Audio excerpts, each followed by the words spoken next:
आपके सामने है क्लास 8 इंग्लिश रत्ना सागर चैप्टर टूवर्ड्स पीस। जिस चैप्टर के टाइटल का मतलब है शांति की ओर। ये चैप्टर वंगरी मथाई के बारे में है। वंगरी मथाई जो कि एक इन्वायरमेंटलिस्ट थी, जिनका जन्म 1940 में हुआ और डेथ इनकी 2011 में हुई। केन्या में इनका जन्म हुआ और यहीं पर ये पली बड़ी। एक ब्राइट स्टूडेंट रहने के बाद ये इन्हें स्कॉलरशिप जीतने पर ये यूएस से पढ़ाई के लिए चली गई। वापस लौटने के बाद केन्या के यूनिवर्सिटी ऑफ नैरोबी में इन्होंने पढ़ाना शुरू किया। अपने लगन और संघर्ष से ये एक इन्वायरमेंटलिस्ट बनी, लोकतंत्र से लड़ाई की, लोगों का अधिकार दिलाया और फिर इन्हें 2004 में नोबल पीस प्राइज का अवार्ड दिया गया। ये फर्स्ट अफ्रीकन वुमेन थी और फर्स्ट इन्वायरमेंटलिस्ट थी जिन्होंने नोबल पीस प्राइज जीता था। इनका मानना था कि किसी भी शांति कार्यक्रम के लिए इन्वायरमेंट का होना जरूरी है।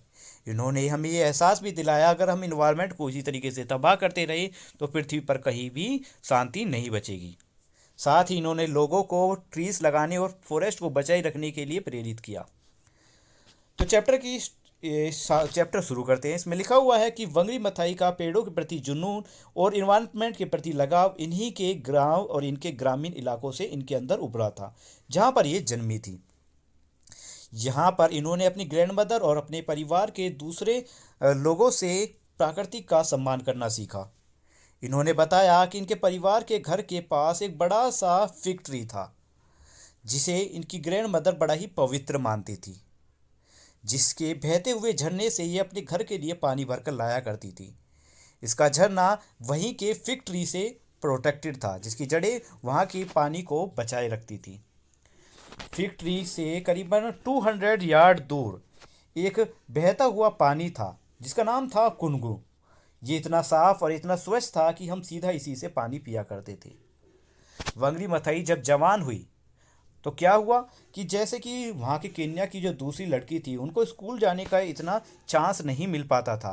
बट लकीली वंगरी मथाई के जो परिवार थे, उन्होंने देखा कि उनकी बेटी इतनी ब्राइट है तो उसे पढ़ने के लिए स्कूल भेज दिया।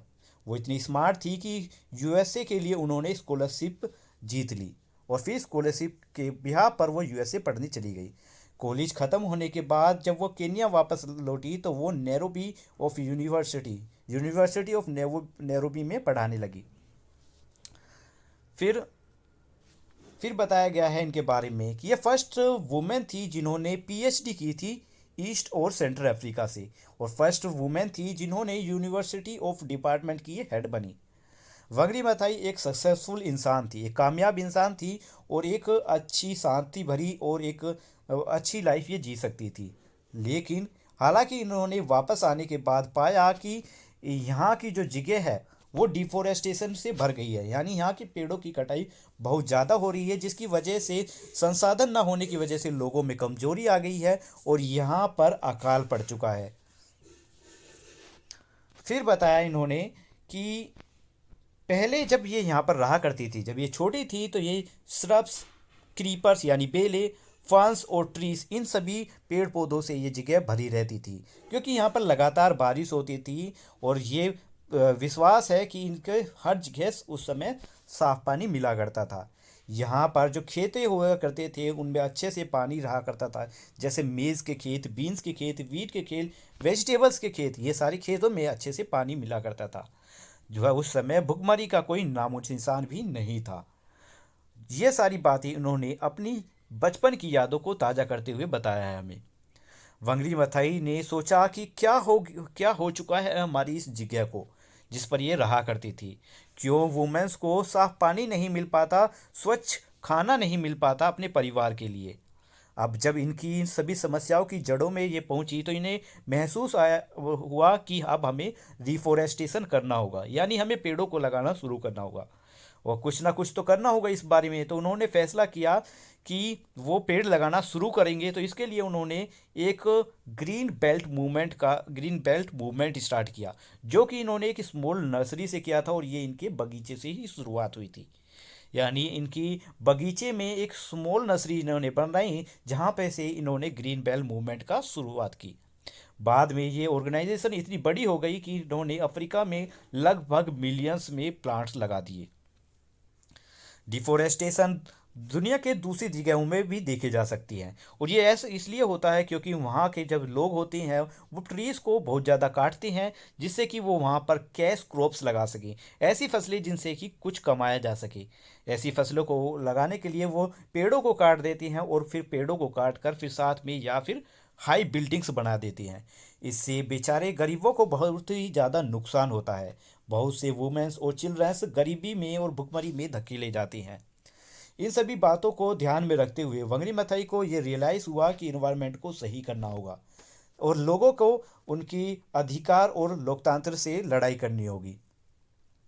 तभी इस बात के बाद, इस मूवमेंट के बाद प्रेसिडेंट ऑफ केन्या ने इस वुमेन को, वंगरी मथाई को, एक मैड वुमेन का कहा, क्योंकि वो उन स्कीम्स के साथ विरोध कर रही थी, उन स्कीम्स का विरोध कर रही थी जो इन्वायरमेंट को नुकसान पहुंचा रही थी। इनको कई बार इनको पीटा भी गया और बाद में इनको जेल भी भेजा गया। इन्होंने फिर भी अपनी लड़ाई को जारी रखा। जब इनसे पूछा गया कि ऐसी क्या चीज़ है जिसकी वजह से आपने अपनी जो लड़ाई है उसको जारी रखा है, इतना पूछने के बाद उन्होंने एक कहानी बताई जो उनकी मदर ने उनको सुनाई थी, एक हमिंग बर्ड की कहानी।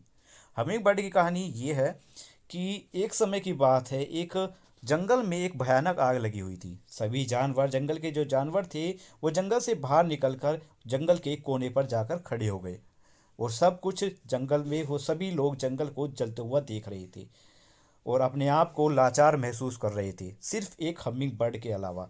हमिंग बर्ड जो अपनी छोटी सी चोंच में पानी भर भर कर उन आग की लपटों में फेंक रही थी, अपने पंखों को फड़फड़ाती हुई, उड़ती हुई बार बार उन आग की लपटों के बीच से निकल रही थी और पानी को फेंक रही थी।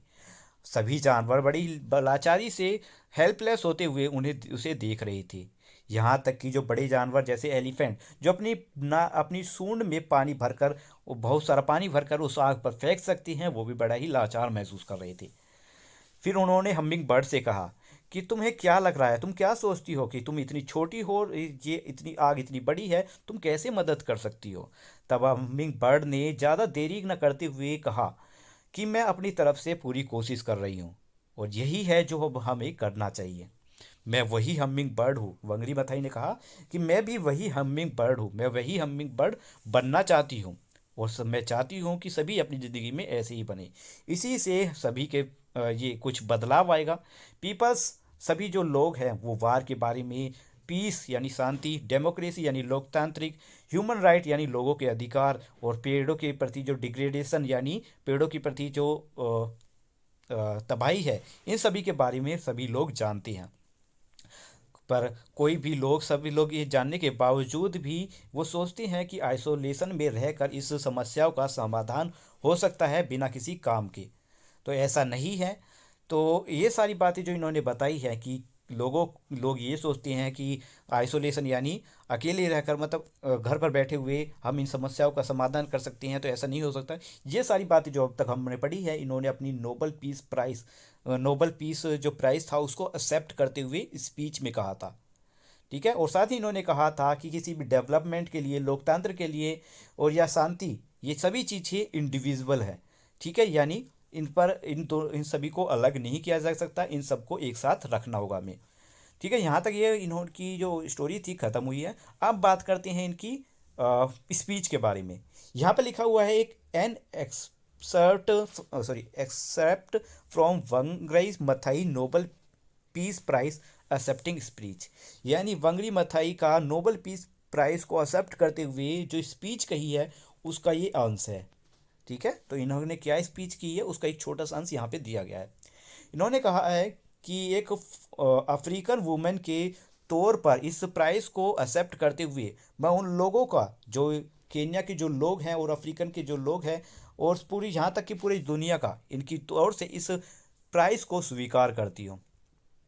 हालांकि ये प्राइस मेरे पास आया है, पर यह उन हर एक इंसान की मेहनत का नतीजा है या पूरी दुनिया के उन लोगों का नतीजा है जिन्होंने इसमें योगदान दिया है। यहाँ तक कि इन्होंने बड़ी शांति से इसमें योगदान दिया, अपनी कुछ पहचान बनाए बिना इन्होंने इन्वायरमेंट को प्रोटेक्ट किया, डेमोक्रेसी को प्रमोट किया और ह्यूमन राइट्स को डिफेंड किया, यानी बचाव किया लोगों का अधिकार के लिए। और साथ ही इन्होंने ये भी ध्यान रखा कि मैन और वुमेन एक साथ रहें। ये करते हुए इन्होंने शांति का एक बीज बो डाला है। और मैं जानती हूँ ये लोग जिनकी वजह से मैं आज यहाँ पर हूँ, इन्हें भी अपने आप पर आज गर्व हो रहा होगा। मैं केन्या के उन लोगों का धन्यवाद करती हूँ जो इस उम्मीद में डटे रहे कि लोकतंत्र को एक दिन ये महसूस होगा कि इन्वायरमेंट को सही ढंग से बनाए रखना जरूरी है। मैं इस बात से भी बहुत खुश हूँ कि मुझे इन सभी के साथ जुड़ने का मौका मिला, जैसे कि African peace laureates president Nelson Mandela, FW de Klerk, Archie archbishop Desmond Tutu, the late chief Albert Luthuli. ठीक है, ये सभी नाम है जो इनके साथ स्पीच में यहाँ पर बैठे हुए थे, जिनसे ये जुड़ी थी।